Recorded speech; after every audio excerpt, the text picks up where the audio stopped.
सुग्रीव के गोद को तकिया बना के और अपना सिर उसमें रखते थे।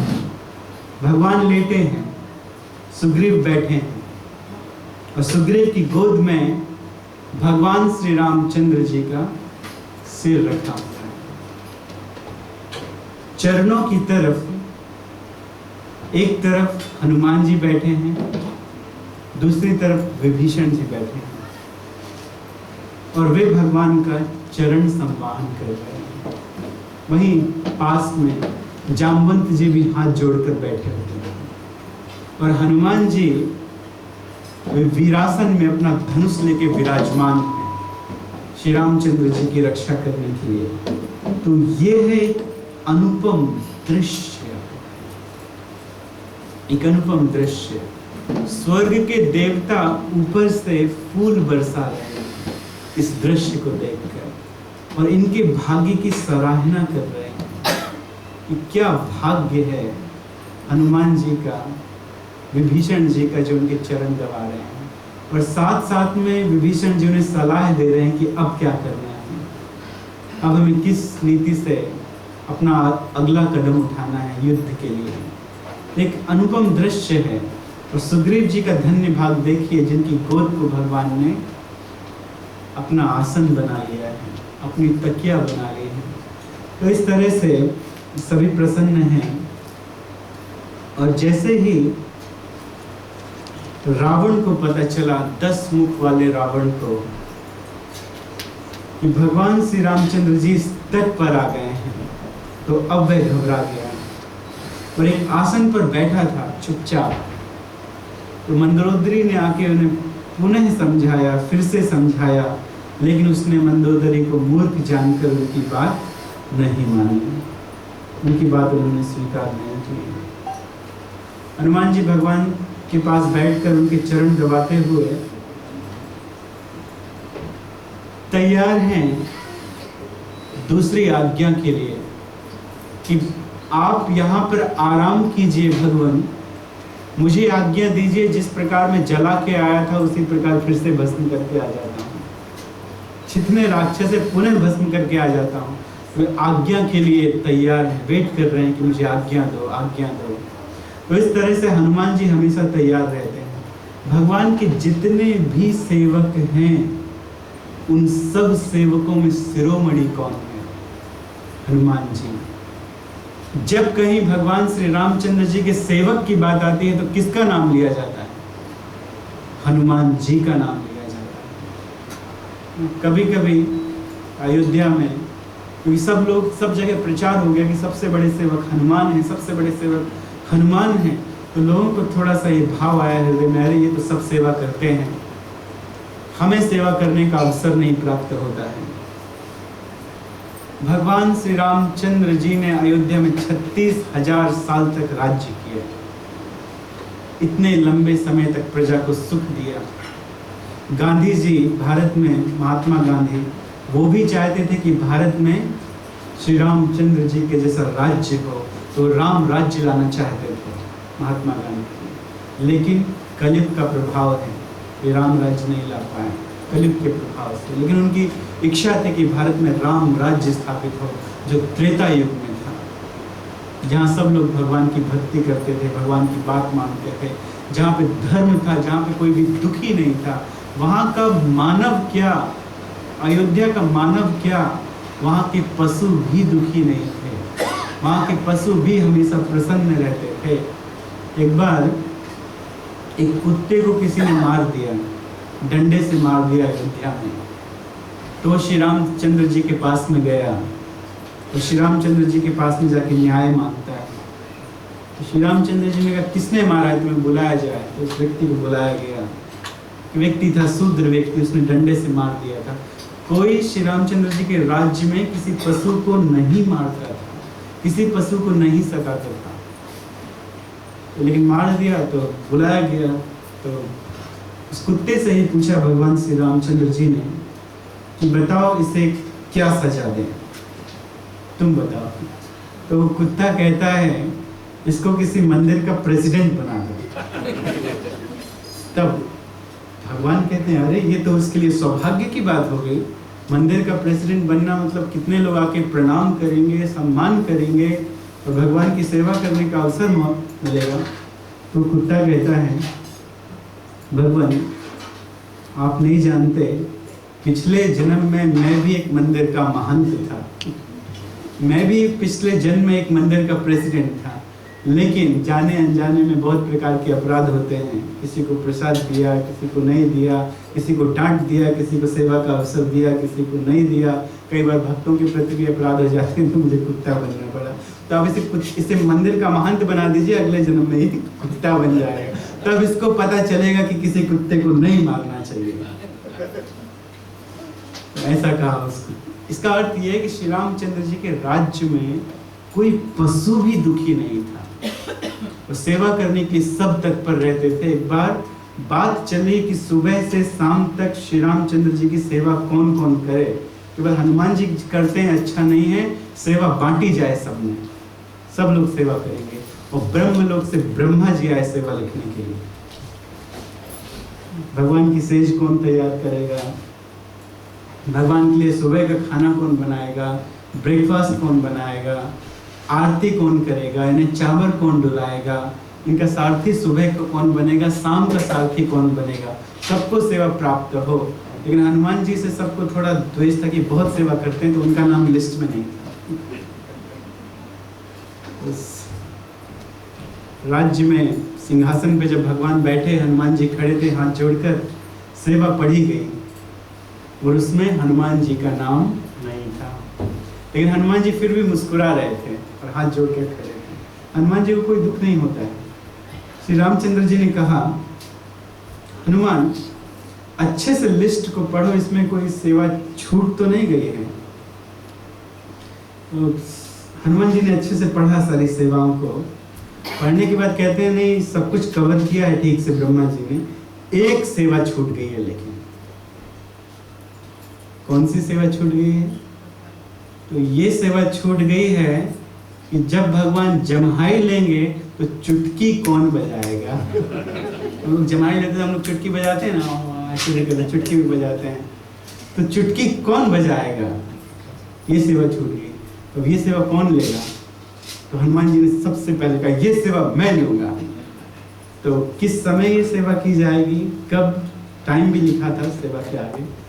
तो ये तो राम जी बताएंगे अब कि राम जी चुटकी कब लेंगे। राम जी कहते मुझे कैसे पता चलेगा कि मेरे जमाई कब आने वाली है। तब हनुमान जी 24 घंटे तैयार रहते हैं सेवा के लिए, तत्पर रहते हैं सेवा के लिए कि मैं हमेशा तैयार हूँ, 24 घंटे तैयार हूँ, जब इनको जमाई आएगी तब मैं चुटकी बजाऊंगा। तो हनुमान जी भगवान की सेवा करने के लिए 24 घंटे तैयार रहते हैं, सदैव तैयार रहते हैं। तो हाथ जोड़कर खड़े थे कि हे भगवान हमें आज्ञा दीजिए। विभीषण जी ने कहा कि आप एक बार जा चुके हैं लंका में, आपका बला से परिचित हैं लंकावासी, आपका बल ठीक से जानते हैं। यदि दोबारा आपको भेजा गया तो वे सोचेंगे कि श्री रामचंद्र जी की सेना में कोई दूसरा महाबली नहीं है। तो ये हमारा कर्तव्य है कि युद्ध प्रारंभ करने के पहले एक बार फिर से दूत को वहां भेजें, शांति का प्रस्ताव रखने के लिए। युद्ध मत करो, सीता जी को लौटा दो, अन्यथा तुम्हारा नाश निश्चित है। किसको भेजा जाए? भगवान ने कहा कि इस बार बाली पुत्र अंगद जाएंगे, क्योंकि उनके पास भी असीमित बल है और वे बुद्धिमान भी हैं। तो इस प्रकार वो गए। देखिए भगवान असुरों को भी, राक्षसों को भी पूरा मौका देते हैं कि वे शरण ले लें। इसी प्रकार से धृतराष्ट्र के पास भगवान श्री कृष्ण ने कई बार अपने अनुचरों को भेजा था, यहाँ तक कि भगवान स्वयं आए थे समझाने के लिए, लेकिन उस दुष्ट ने भगवान को ही बांधने का प्रयास किया। जब भगवान कह रहे थे वहां पर आए हस्तिनापुर में, जहां पे 30 लाख सोने के सिंहासन लगे थे, 30 लाख लोग बैठे हुए थे, महाराज धृतराष्ट्र भी बैठे थे और वहीं पे भीष्म पितामह भी थे, द्रोणाचार्य भी थे, कृपाचार्य भी थे, विदुर भी थे और वहीं पर दुर्योधन भी था। कर्ण इत्यादि, दुशासन इत्यादि सब बैठे हुए थे। और इस भरी सभा में भगवान ने कहा कि पांचों पांडव क्षत्रिय हैं, तो उनका राज्य लौटा दो, क्योंकि क्षत्रियों को, राजकुमारों को, राजाओं को राज्य करने के लिए, रहने के लिए भूमि की आवश्यकता है। तो भगवान ने कहा उनका राज्य दे दो। नहीं देंगे, आधा दे दो। 2 राज्य अगर तो आधा दो, चलो आधा दे दो, लेकिन उसमें भी किसी का मुंह नहीं हिल रहा था। उसमें भी अगर कोई बाधा हो तो दे दो, केवल 5 गांव रखो अपनी भूमि तमाम। केवल 5 गांव दे दो, रखो अपनी भूमि तमाम। 5 पांडव हैं, एक गांव में रह लेंगे। 5 गांव दे दो केवल। दुर्योधन वह भी दे न सका। कौन मांग रहे थे? भगवान, दे दो। दुर्योधन वह भी दे न सका, आशीष हरि का ले न सका। उल्टे हरि को बांधने चला, जो थे असाध्य साधने चला। भगवान कैसे असाध्य हैं और उनको साधने चला, जो थे असाध्य साधने चला। उसने आज्ञा दे दी अपने सैनिकों को कि आगे जाओ और जाकर इसे ही बांध लो। पांडवों का बल इनके बल से है, यदि हम इनको ही बांध लेंगे तो पांडवों का सारा बल समाप्त हो जाएगा। ऐसी दुर्योधन ने आज्ञा दे दी। तब भगवान ने अपना विकराल स्वरूप धारण किया, विराट स्वरूप धारण किया। भगवान ने जब विकराल स्वरूप धारण किया, फिर भगवान कहते हैं कि तुम्हारे पास कौन सी रस्सी है दुर्योधन, जिससे तुम मुझे बांधोगे। भगवान फिर कहते हैं दुर्योधन से, पद के नीचे पाताल देख, मुट्ठी में तीनों काल देख। मृतकों से भरी हुई भू है, पहचान कहाँ इसमें तुम है। मेरे अंदर तीनों काल देख ले, मेरी मुट्ठी में भूत, वर्तमान और भविष्य भी देख ले कि कुरुक्षेत्र का युद्ध हो रहा है और कुरुक्षेत्र के युद्ध में मृतक भरे पड़े हैं, और उन मृतकों में तू कहाँ मरा पड़ा हुआ है ये पहचान ले मेरे शरीर के अंदर। तू मुझे बांध कर सकता है, सागर को लांघ क्या सकता है, क्या तू मुझे बांधेगा? इस प्रकार से कौन सी रस्सी है जिससे तू मुझे बांधेगा? इस प्रकार से भगवान ने कहा। तो भगवान ने स्वयं गए थे, भगवान उद्धव जी को भेजा था समझाने के लिए, बार बार समझाया लेकिन नहीं माने, और विनाश काले विपरीत बुद्धि थी, उनका सर्वनाश हुआ। उसी तरह से यहाँ पे भगवान ने अंगद को भेजा दोबारा समझाने के लिए कि जाओ समझाओ रावण को, शायद वो मेरी पत्नी मुझे वापस कर दे। तो उससे अंगद गए समझाने के लिए, और बहुत बड़ा संवाद हुआ श्री रामचंद्र जी के बीच में और अंगद के बीच में। जैसे ही वहां पहुंचे अंगद ने पहले ही पहुंच के अंदर रावण के एक पुत्र का वध कर दिया। जैसे हनुमान जी ने अक्षय कुमार का वध किया था, खेल खेल में एक आया उसका पुत्र युद्ध करने के लिए और मार दिया। और उसके बाद सोने का एक खंभ निकाल के लंका का और सबको मारने लगे। लंकापुरी के सारे निवासी डर गए कि अरे एक वानर पहले आया था, उसने लंका को जलाकर राख कर दिया, ये ना जाने अब क्या करेगा, ये ना जाने कैसा उत्पात मचाएगा। सब भागने लगे, डर के यहाँ वहां हो गए। और तब तक वो पूछना चाहते थे अंगद जी की बताओ लंकेश्वर कहाँ बैठता है, उसकी राजसभा कहाँ है।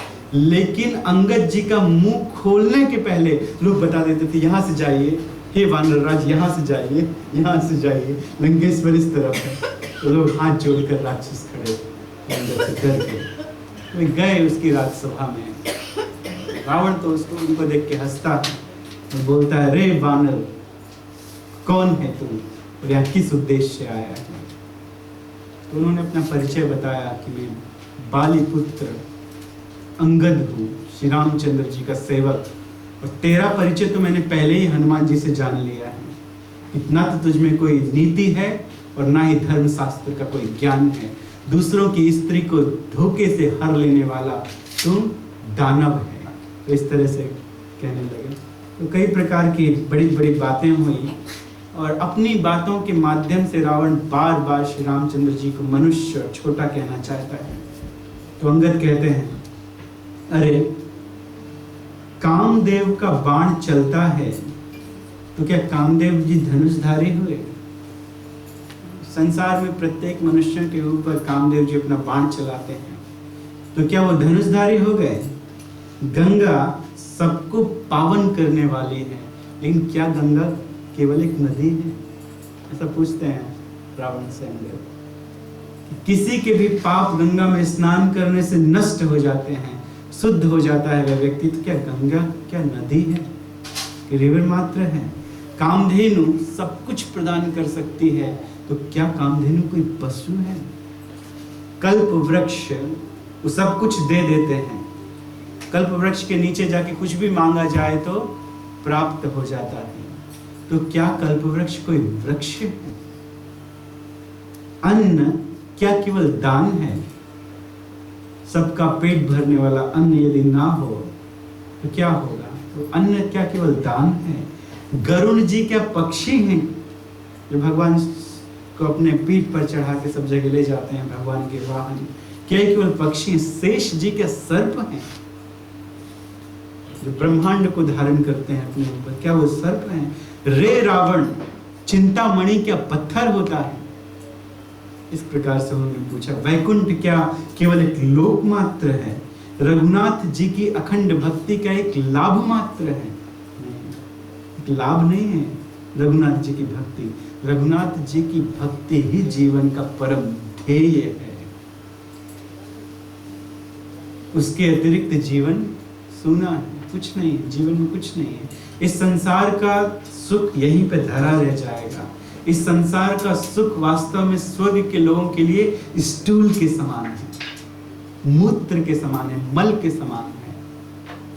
और स्वर्ग का ऐश्वर्य वो भगवत धाम में रहने वालों के लिए मलमूत्र के समान है, कुछ नहीं है, कुछ नहीं है। तो क्यों मलमूत्र में लिपटे? तो श्री रघुनाथ जी की भक्ति केवल लाभ नहीं है, वही जीवन का ध्येय है। हनुमान जी क्या केवल वानर हैं? अभी अभी तुमने हनुमान जी को देखा, उनकी शक्ति को देख लिया, क्या कोई वो वानर है? तो इसी तरह से श्री राम कोई मनुष्य नहीं है, उन्होंने मनुष्य रूप में अवतार लिया है। वो निश्चित रूप से तुम्हारा वध करेंगे। सो रे रावण, अभी भी समय है, तो सुधर जा, अभी भी कुछ नहीं बिगड़ा है। श्री जानकी जी को आगे करके अपनी सारी स्त्रियों के साथ तेरे 10 मुख हैं और 10 मुख को बार बार श्री रामचंद्र जी के चरणों में लगा। श्री रामचंद्र जी निश्चित रूप से तुझे माफ कर देंगे, तुम्हें क्षमा कर देंगे, क्योंकि वे परम कृपालु हैं, वे परम दयावान हैं। तो अभी भी समय है रावण, तू सुधर जा। तेरी 20 आंखें हैं लेकिन फिर भी अंधा मत बन, तेरे 20 कान हैं लेकिन फिर भी अंधा मत बन। अपने 10 मुखों से जा और जाके श्री रामचंद्र जी को प्रणाम कर। लेकिन ये सब बात सुनने में कहाँ रावण की मति चलेगी। तो इसके बाद भी वो भगवान हरि की निंदा करने लगा। हरि हरि निंदा सुनहि जो कान, होंहि पाप गो घात समान। अगर हरि की निंदा किसी के कान में आए तो गाय की हत्या करने के समान पाप लगता है। अगर कोई हरि की निंदा करे और कोई सुन ले तो गाय की हत्या करने के समान पाप लगता है। तो अंगद ने अपने कानों को बंद किया और कानों को बंद करके दोनों हाथों से पृथ्वी पर ऐसे प्रहार किया जोर से। और प्रहार करने के कारण पृथ्वी में भूचाल आ गया, अर्थक्वेक आ गया। और इस भूचाल के कारण जितने भी वहां लोग बैठे थे सब अपने सिंहासन से नीचे गिर गए, यहां तक कि रावण भी गिर गया। रावण के 10 मुखों के 10 मुकुट वो नीचे गिर गए और रावण संभालने लगा, अपने मुकुटों को लगाने लगा। तो कुछ तो मुकुट उसने लगाए और कुछ अंगद ने पकड़ के फेंक दिए श्री रामचंद्र जी के चरणों में। मुकुट, जब मुकुट आ रहे थे श्री रामचंद्र जी के पास, वानरों ने ऐसा सोचा क्या उल्कापात हो रहा है, क्या तारे टूटकर गिर रहे हैं। भगवान श्री रामचंद्र जी मुस्कुराए नहीं, ये अंगद ने ये किया है। उसने रावण को निश्चित रूप से सबक सिखाया है और उसके मुकुट फेंके। तो हनुमान जी से कैच करते हैं और कैच करके वो श्री रामचंद्र जी के चरणों में रखते हैं। बाद में जब अंगद लौट के आए थे तो श्री रामचंद्र जी ने पूछा कि ये मुकुट क्यों फेंके। तो अंगद कहते हैं मैंने देखा कि रावण के पास साम दाम दंड भेद ये नीति नहीं है, और इसके 4 मुकुट साम दाम दंड भेद का प्रतिनिधित्व करते हैं। और जब है ही नहीं उसके पास तो ये मुकुट उसके पास लेकर क्या करेंगे, इसलिए मैंने आपके चरणों में फेंक दिया। तो इस प्रकार से अंगद जी कि केवल प्रहार मात्र से भूचाल आया। और फिर बड़ी बड़ी बातें जब रावण करता था तो उन्होंने कहा, अरे राम, क्या मैं आज ये प्रण करता हूँ, ये प्रतिज्ञा करता हूँ, अपने इस चरण को आगे रखता हूँ, अगर कोई भी योद्धा तुम्हारे राज्य में इस चरण को यदि उठा ले तो श्री रामचंद्र जी वापस चले जाएंगे और सीता को हार जाएंगे। इतनी बड़ी बात अंगद ने कह दी, किस पर विश्वास करके? श्री रामचंद्र जी पर विश्वास करके, और थे बहुत शक्तिशाली, तो अपने चरण को आगे रखा। ये सुनकर राक्षस सब हर्षित हुए कि वाह वाह, इसको तो ऐसे उठा के फेंक देंगे, तब सीता रावण की हो जाएगी, अब हमें युद्ध नहीं करना पड़ेगा। क्योंकि सब डर रहे थे कहीं ना कहीं अपने हृदय में, लेकिन अब युद्ध नहीं करना पड़ेगा। तो एक से एक बड़े बड़े महान योद्धा आए पैर उठाने के लिए, लेकिन पैर को 1 इंच क्या राई के दाने के बराबर भी नहीं सरका पाया। रावण आया बाद में, जैसे रावण आया पैर हटाने के लिए, अंगद जी कहते हैं, अरे मेरे चरण क्यों पकड़ता है मूर्ख, मेरे चरण पकड़ने से तुझे कोई लाभ नहीं होगा, मैं तुम्हें किसी प्रकार का वरदान नहीं दूंगा, मैं तेरे प्राणों के लिए तुम्हें क्षमा नहीं करूंगा, यदि चरण पकड़ने हैं तो जाओ जाके रघुनाथ जी के पकड़। इस तरह से अंगद जी कहते हैं। तो इस प्रकार से कहने से वो सकुचा गया, चरण पकड़ने वाला सकुचा गया, तो उसने चरण पकड़े नहीं, वो चला गया, वापस चला गया, जाके अपने सिंहासन पर बैठ गया। और इसके बाद फिर भी वह समझा नहीं, और अंगद वापस चले गए भगवान श्री रामचंद्र जी के चरणों में, और जाके उन्हें सारी बात बताई। वहाँ पे जितने भी लोग बैठे हुए थे उनके बलाबल के बारे में भी जान लिया, सब कुछ जाके बताया, बहुत समझाया अंगद ने, लेकिन रावण नहीं माना। फिर जाके वो रात्रि के समय उदास जाके बैठता है, सब बातों को सोचने लगा। और मंदोदरी ने समझाया, लेकिन फिर उसने नहीं माना। और अब युद्ध प्रारंभ हुआ लंका में, महायुद्ध प्रारंभ हुआ, बहुत भयंकर युद्ध प्रारंभ हुआ, घमासान युद्ध। उस युद्ध में प्रथम दिन ही हनुमान जी ने मेघनाथ जी को बहुत घायल किया। एक तरफ बहुत सारे सैनिक युद्ध कर रहे थे, उस लंका के 4 गेट हैं, 4 दरवाजे हैं, जिनको तोड़ पाना असंभव है, बहुत शक्तिशाली दरवाजे।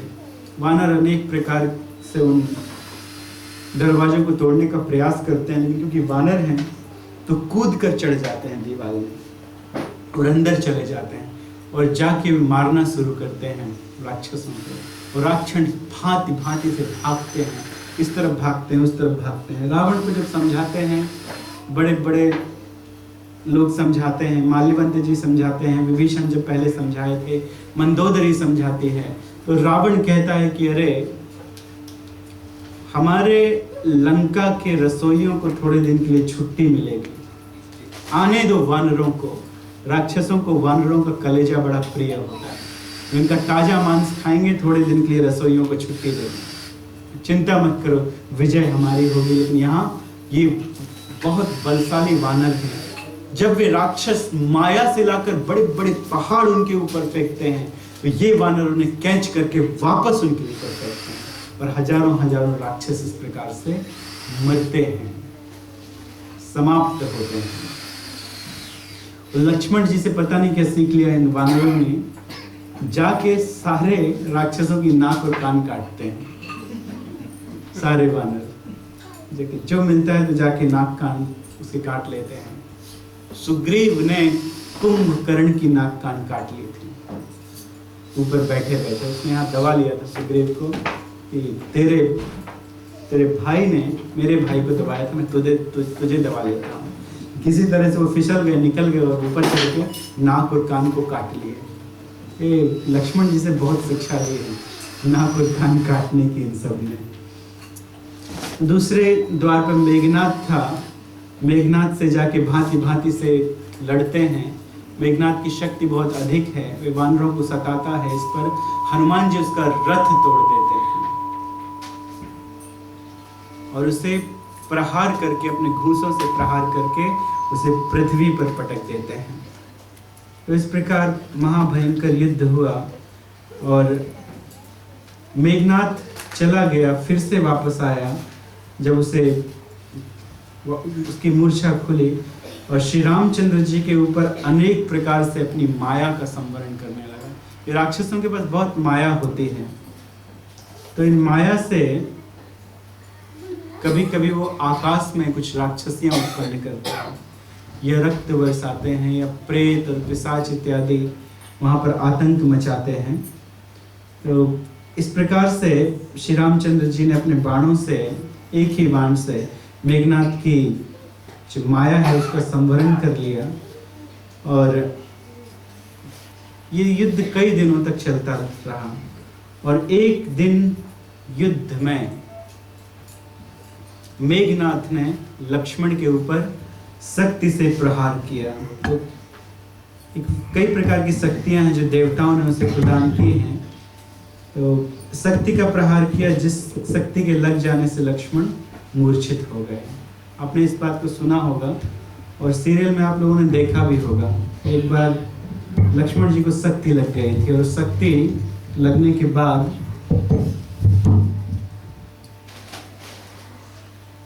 विभीषण जी ने और जामवंत जी ने कहा, जैसे ही पहले शक्ति लगी तो वह दुराचारी मेघनाथ उठा कर ले जाना चाहता था, लेकिन उठा नहीं पाया लक्ष्मण जी को। तो हजारों सैनिक आए, लेकिन शेषनाग जी को कौन उठा सकता है? जो पूरी पृथ्वी का भार वहन कर रहे हैं, या जिन्होंने अपने सिर के ऊपर, अपने फणों के ऊपर ब्रह्मांड उठाया है, उन लक्ष्मण को कौन उठा सकता है? वो बहुत भारी हो गए थे। तो हजारों महाबली राक्षस सैनिक आए, लेकिन कोई उठा नहीं पाया लक्ष्मण जी को। बाद में वे चले गए, लज्जा खा के चले गए, और हनुमान जी आए और अपने हाथों में उठाकर ले गए श्री रामचंद्र जी के पास। और श्री रामचंद्र जी वहाँ विलाप करते हैं। श्री रामचंद्र जी के विलाप का वर्णन है कई अध्यायों में। वे कहते हैं कि यदि किसी की स्त्री खो जाए, स्त्री से कोई हीन हो जाए, तो स्त्री तो प्राप्त कर सकता है, लेकिन यदि सहोदर खो जाए तो वे प्राप्त नहीं होते, भाई इत्यादि चले जाएं तो वे किसी प्रकार से प्राप्त नहीं होते हैं। तो बहुत विलाप करते हैं कि जब मैं जाऊंगा अयोध्या तो माता सुमित्रा से मैं क्या कहूंगा, जब वे पूछेंगी कि लक्ष्मण को मैंने तुम्हारे साथ भेजा था, हे राम मेरे लक्ष्मण कहाँ हैं, तब मैं माता सुमित्रा से क्या कहूंगा, हा लक्ष्मण उठो उठो, मुझसे बातें करो। तो विलाप किया श्री रामचंद्र जी ने। विभीषण जी और जामवंत की सहायता से, उनके सलाह देने से, एक वैद्य हैं लंका में जिनका नाम है सुषेण, उन वैद्य को लेकर आए हनुमान जी। कैसे लेकर आए? पूरा घर निकाल लिया उनका नीचे से और घर के साथ में लेकर आ गए। जल्दी थी बड़ी, और ये भी सोच रहे थे कि अरे जाएंगे पकड़ेंगे, वो कौन सी दवाई इनको चाहिए, वो लेके आएंगे कि नहीं आएंगे, फिर बार बार कौन आएगा जाएगा। तो सारी दवाइयाँ, सारी औषधियाँ घर के अंदर हैं, तो पूरा महल उनका उठा लिया और महल उठा के वे ले आए। और सुषेण जी बहुत बुद्धिमान हैं, बहुत अच्छे वैद्य हैं लंका के। तो उन्होंने कहा केवल एक ही संजीवनी बूटी है जो इन्हें ठीक कर सकती है। उन्होंने पहाड़ का नाम इत्यादि सब बता दिया। उस संजीवनी बूटी को यदि कोई सुबह के पहले ले आए, सूर्योदय के पहले, तो लक्ष्मण जी बच जाएंगे, अन्यथा नहीं बचेंगे। तो हनुमान जी गए कि ठीक है मैं ये बूटी लेकर आता हूँ, मैं अभी वायु के वेग से जाऊंगा और जाके बूटी लेकर आ जाऊंगा। तब तक रावण के दूतों ने ये बात बता दिया, और रावण नहीं चाहता था कि लक्ष्मण पुनः जीवित हो। इसलिए रावण ने एक कालनेमी नाम के असुर को नियुक्त किया हनुमान जी का वध करने के लिए। कालनेमी ने मना किया कि नहीं, कोई वध नहीं कर सकता है श्री राम भक्त हनुमान का और श्री रामचंद्र जी का। उसने भी समझाया रावण को कि सीता लौटा दो, लेकिन रावण कहाँ मानने वाला था। उसने कहा तुम जाते हो कि मैं तुम्हारा गला यहीं काटूं। उसने कहा तुमसे मरने से अच्छा है मैं राम भक्त हनुमान से मरूं। और वो गया, और जहाँ संजीवनी बूटी थी उसके पहले ही उसने अपनी माया से एक बहुत अच्छा बगीचा बना दिया, बहुत अच्छा बगीचा, जहाँ पर जल भरा हुआ था, सरोवर थे, भांति भांति के बहुत अच्छे प्रकार के फ्रूट्स थे, फल थे। तो हनुमान जी वहां पर आए। हनुमान जी ने सोचा कि मैं ये फल खा लूँ यहाँ से कुछ और अपनी प्यास को मिटा लूँ। तो हनुमान जी ने ब्राह्मण और कालने में ब्राह्मण बन के वहाँ बैठ गया तपस्वी के वेश में। और जब आए हनुमान जी, उनको प्रणाम किया कि ब्राह्मण को प्रणाम करें, तो तपस्वी ने जल प्रदान किया कि जल ग्रहण करो और अपनी प्यास मिटाओ। निश्चित रूप से उस जल में जहर मिलाया होगा उसने। तो हनुमान जी कहते हैं कि इस थोड़े से जल से मेरा क्या होगा, अगर आप आज्ञा दें तो मैं जाके सरोवर में स्नान भी करूं, मेरी थकावट मिटेगी और मैं जल भी पी लूंगा। उनका ठीक है, जैसी आज्ञा हो वैसा ही, जैसा चाहते हो वैसा ही करो, आज्ञा है। और उस जल में एक महा भयंकर एक क्रोकोडाइल था, एक मगरी थी। हनुमान जी अंदर गए, खूब अच्छे से स्नान किया, तब तक नीचे से उसने पकड़ लिया। लेकिन हनुमान जी के पास अपार शक्ति है, उन्होंने उसका मुख जो है फाड़ दिया। जैसे ही मुख फाड़ा तो एक गंधर्विका बन गई। तो उसने कहा मैं एक गंधर्विका हूँ, सांप से यहाँ पर मगर के रूप में रहती हूँ। आपसे एक बात कहती हूँ हनुमान जी, ध्यान से सुनिए। वो जो ब्राह्मण वहाँ बैठा है वो ब्राह्मण नहीं, वह दुराचारी रावण का भेजा हुआ राक्षस है। और इसके बाद कहकर वो चले गए स्वर्ग में। इसके बाद जब लौट कर आए तो उन्होंने कहा आओ बेटा बैठो मेरे सामने, मैं तुम्हें आशीर्वाद दूँ। हनुमान जी कहते रुको, पहले मैं तुम्हें दक्षिणा देता हूँ बाद में तुम मुझे आशीर्वाद देना। और वहीं पर जोर से उसे घूंसा मारा और वहीं पर वो राक्षस रक्त उगलता हुआ अपने स्वरूप में आकर गिरकर मर गया, केवल एक घूंसे में। हनुमान जी गए, समझ में नहीं आया कि कौन सी बूटी उठाएं, कौन सी वो संजीवनी बूटी है, कुछ समझ में नहीं आया। यहाँ वहाँ देख रहे थे तो पूरा का पूरा पहाड़ उठा लिया और पहाड़ उठा के हनुमान जी चले। आते आते उस समय रात्रि थी। भरत महाराज ने देखा कि कोई बहुत विशाल कोई जीव एक बहुत विशाल पहाड़ लेकर अयोध्या की तरफ आ रहा है। तो उन्होंने सोचा कोई महाभयंकर दानव है जो अयोध्या के ऊपर ये पहाड़ गिरा के अयोध्या को नष्ट कर देना चाहता है। तो इसीलिए उन्होंने एक बाण मारा। जैसे ही बाण लगा हनुमान जी को तो उनके हाथों से वो पर्वत छूट गया और हनुमान जी भी नीचे आए और राम राम राम कहने लगे। जैसे ही उनके मुंह से राम का नाम सुना तब भरत जी समझ गए कि अरे ये तो मुझसे अपराध हुआ। तो जल्दी पास में गए और पूछने लगे तुम राम का नाम क्यों रटते हो, तुम राम को जानते हो, तुम उनसे मिले हो, वो कहाँ हैं, कैसे हैं, सब बात उन्हें बताई। और भरत जी को बहुत दुख हुआ कि मेरे कारण, इस कुलंकित भरत के कारण श्री रामचंद्र जी को वनवास जाना पड़ा, जंगल जाना पड़ा और इतना महान दुख। मैं तुम्हें अभी अपने बाण में बैठाल कर मैं अभी तुम्हें इसी समय पहुंचा देता हूं। लेकिन हनुमान जी कहते हैं कि आपका बाण मेरा भार कैसे सहन करेगा। चिंता मत कीजिए, मुझे सूर्योदय से पहले पहुंचना है, मैं जल्दी वहां पर पहुंचता हूँ। और इस प्रकार से जय श्री राम कहकर वे पुनः उस स्थान में गए जहाँ पर लक्ष्मण थे। सूर्योदय के पहले पहुंच गए और संजीवनी बूटी से ये ठीक हो गए। सुसेन ने उन्हें ठीक कर दिया। और जैसे ही लक्ष्मण उठे तो कहते हैं कहाँ है मेघनाथ, कहाँ है, अभी मैं उसका वध किए देता हूँ। फिर से वध करने के लिए तैयार थे। और इस प्रकार लक्ष्मण जी ठीक हुए और फिर से युद्ध प्रारंभ हुआ। उस समय मेघनाथ एक यज्ञ कर रहे थे विजय प्राप्त करने के लिए। अगर वो यज्ञ पूरा कर लेते तो उनको युद्ध में हराना मुश्किल था। वैसे भी युद्ध में हराना मुश्किल था। जामवंत ने उनको मुष्टिका से प्रहार किया था, पटका था जोर से जमीन में। आकाश से उन्होंने शक्ति चलाई थी और जब शक्ति चलाई तो जामवंत जी को बहुत क्रोध आया। तो जामवंत जी ने युद्ध के लिए ललकारा। तो वो कहता है मैं तो तुम्हें बूढ़ा समझ के छोड़ दिया जामवंत, लेकिन आओ युद्ध करो। तो हनुमान जी ने पकड़ के उसको पृथ्वी में पटक दिया था, लेकिन वरदान था, वो मरा नहीं।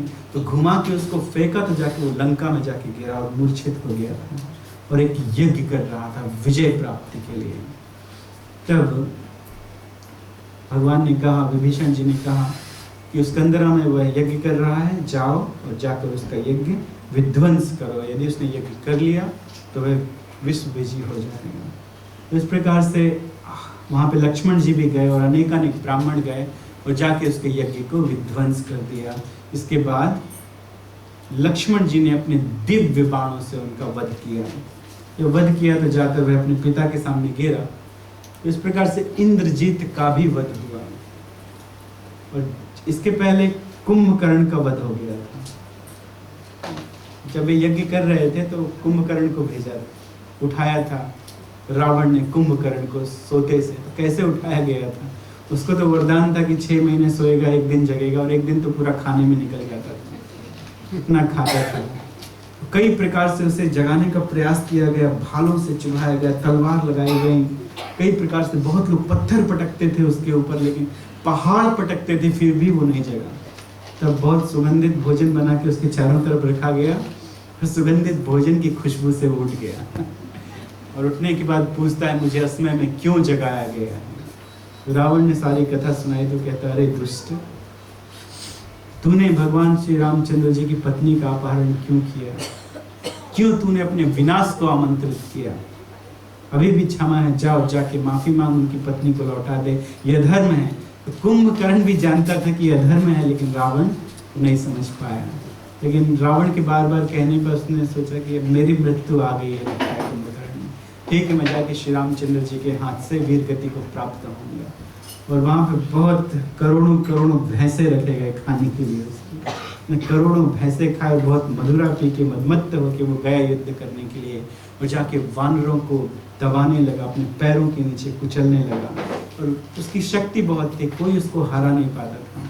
यहाँ तक कि हनुमान जी को उसने अलग कर दिया, जामवंत को अलग कर दिया, सुग्रीव को उठा कर यहाँ दबा दिया। सुग्रीव यहाँ चढ़ के और जाके उसके नाक कान काट लिए थे और आकाश में चले गए जल्दी से। तो आकाश में गए तो सुग्रीव की टांग पकड़ ली और फिर सुग्रीव जी को पृथ्वी पर पटका उसने। सुग्रीव जी जल्दी से जाके रामचंद्र जी के पीछे खड़े हुए और इसके बाद रामचंद्र जी की तरफ वो दौड़ा, ज्वाला की तरह, जिस प्रकार से बहुत विशाला नाग दौड़ता है तेज चलने वाला किसी की तरफ उसको डसने के लिए, इस तरह से एक पहाड़ उठाया हाथ में और श्री रामचंद्र जी की तरफ फेंकने के लिए तैयार हुआ। तब तक श्री रामचंद्र जी ने एक बाण से उसके हाथ को काट दिया। फिर वो दूसरे हाथ में उसने पहाड़ उठा लिया और फिर दौड़ा तो दूसरा हाथ भी श्री रामचंद्र जी ने काट दिया। तो इन दोनों तरफ से रक्त के फुब्बारे निकल रहे थे दोनों हाथों से, क्योंकि उसका बहुत विशाल शरीर था। तो ऐसा लग रहा था जैसे पर्वतों के पर हैं और कोई पर्वत उड़ रहा है उन फुब्बारों के कारण, रक्त के फुब्बारों के कारण। तो इस प्रकार से फिर भी वह आगे आया, अपना मुख बड़ा करके श्री रामचंद्र जी को निगल जाने के लिए। और तब तक श्री रामचंद्र जी ने एक बाण लिया और वो धड़ उस बाण ने काटा और वह जाके रावण के पास गिरा, रावण के पैरों में जाके उसका सिर गिरा। इसके बाद भी उसका धड़ आगे बढ़ रहा था श्री रामचंद्र जी की तरफ। तो श्री रामचंद्र जी ने और दूसरा बाण मारा, उसके धड़ के भी 2 भाग कर दिए। तो जब 2 भागों के गिरे तो उसके ऊपर से वानर चढ़ गए सारे, ये भी ना उठे तो सारे वानर चढ़ गए। इस प्रकार कुंभकर्ण का वध हुआ, मेघनाद का भी वध हो गया और भी बहुत बहुत राक्षसी सेना का वध हो गया। रावण केवल अकेला ही बचा था, केवल अकेला था। उस समय रावण अहिरावण के पास गया, उसने अपने पुत्र को बुलाया। उसके पुत्र का नाम था अहिरावण। रावण का एक पुत्र हुआ था जिसके शरीर से 20 नाग निकल रहे थे, शरीर से 20 नाग जन्म के समय। इस अपशगुन को देखकर उसने उसे पृथ्वी में गाड़ दिया था। पृथ्वी में बहुत दिनों तक गड़ा रहा, लेकिन वो मिट्टी खाकर जीवित रहा। और समय आया तो बाहर निकल आया और समुद्र में प्रवेश कर गया। तो धीरे धीरे वो नीचे के लोकों में पहुंच गया था और नीचे के लोक में जाकर वह निवास करता था। पाताल में देवी का भक्त था, बहुत अधिक शक्तिशाली। तो वही रावण को बुलाया उसने, पता चल गया होगा बाद में कि मेरा पुत्र है। बहुत तपस्या करके देवताओं से वरदान लेकर वो भी शक्तिशाली हो गया था। तो अहि रावण को बुलाया कि तुम किसी तरह से राम लक्ष्मण का वध करो। वही रावण ने माया फैलाई, उसने रात्रि कर दी, शाम के समय ही रात्रि कर दी। और रावण से कहा कि यदि रात्रि में प्रकाश हो जाए तो मान लेना कि मैं उनको लेके चला गया। मैं उन दोनों को ले जाऊंगा पाताल में और पाताल में ले जाकर उन्हें मैं बलि दूंगा देवी के सामने। वो शक्तिशाली था। जब शाम के समय ये रात्रि हो गई और अपने कुछ मंत्रों के प्रभाव से उसने राम लक्ष्मण दोनों को सुला दिया सम्मोहन विद्या के द्वारा। जब हनुमान जी ने देखा कि ये थक के सो गए हैं, तो हनुमान जी ने अपनी पूंछ से एक पूंछ को ऐसे गोल गोल गोल गोल घुमा के चारों तरफ भगवान राम लक्ष्मण के किला जैसा बना दिया और ऊपर स्वयं बैठ गए अपनी पूंछ के ऊपर। उसकी पूंछ बहुत माया से ऐसे गोल